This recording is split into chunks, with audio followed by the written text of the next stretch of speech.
Hello, this video is all about extensions or plugins, whatever you want to call them. Okay, Adobe calls them both. Okay, in this particular video, we're going to cover something called Wipster. It's a way of sending comments out for people to share, okay, and bring them back into Premiere Pro. They end up dumping onto the timeline here.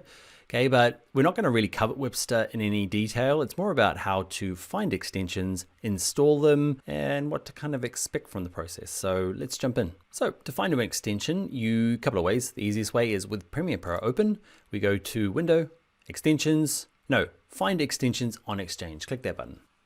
So all that'll do is open up a website and exchange.adobe.com. Okay, so you can either go there directly. You don't have to go via Premiere Pro, or the Creative Cloud app. You might have it installed, you might not.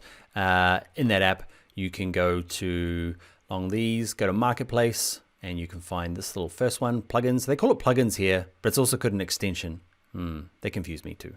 Okay, so all plugins, do a search for the ones you want, and there are just so many. Like I've got Premiere Pro ticked here. There's just so many different ones. It's pretty fun to go through them and find some good stuff.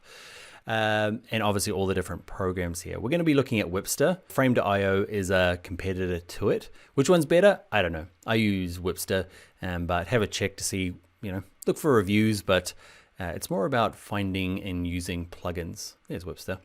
Okay, so when you do it, I've already installed Wipster. So if you want to do one, you go into it. Let's say you want to do Framer instead, learn more. Now, the one thing is when they say free, they don't always mean it.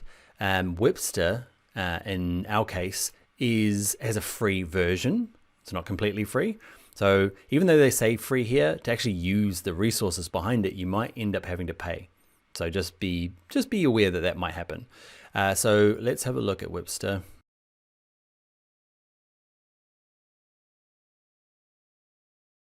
Okay, I can't find it, but in any of them, you'll hit free, it'll start downloading, install now. Would you like to allow it? There's a bunch of that sort of hoops to jump through.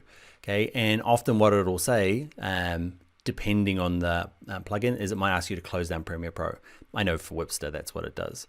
Okay, and basically close it down, it'll install, and in Premiere Pro, once you reopen it again, you will find that extension under Window Extensions, and you'll have a pile of them here. I've normally got a few more, but I kind of reset my computer when I make a new course just to make it all look like yours. So there can be a bunch of them in here. Now what ends up happening is they won't be open by default, and it depends on the extension or the plugin, okay? But often they're a panel. So you go to Window, Extensions, and it will open it up, and it'll just be like a separate panel. Okay, so my one over here, I had to log in with my Wipster account. I had to make it separately. Basically, you come to here and say, do you have an account? And you're like, no. You click on it and it says, would you like to sign up? Yes. And you do it, and there's a free account for, I think, 2 people. If you want to add other team members, it costs. But that's it for the extensions. Like, that's how you install them. Find them on the Adobe Exchange. Okay, install them. Often you have to register with the company who made them to make it all accessible. And then they'll appear in your Windows/extensions. Just a brief overview of what Wipster does. I've got my team. I've got some projects.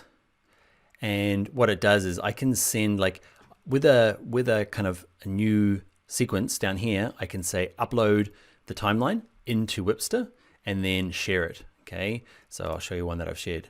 So you upload it like this. I've already done it just to speed things up. Okay, and there's that same video down here. You upload it, you share it with somebody. And the cool thing about this is they don't have to have Premiere Pro, it just shares it via web. Okay, and they can add all their comments, and the comments end up appearing inside of Premiere Pro over here. Okay, so it's kind of like round tripping in terms of getting the getting comments out to the stakeholders and have them back in here. What's kind of nice as well is that you can, once you've got them in here, you can show them on the timeline. You can see it actually jumps to the marker, so it adds markers for you.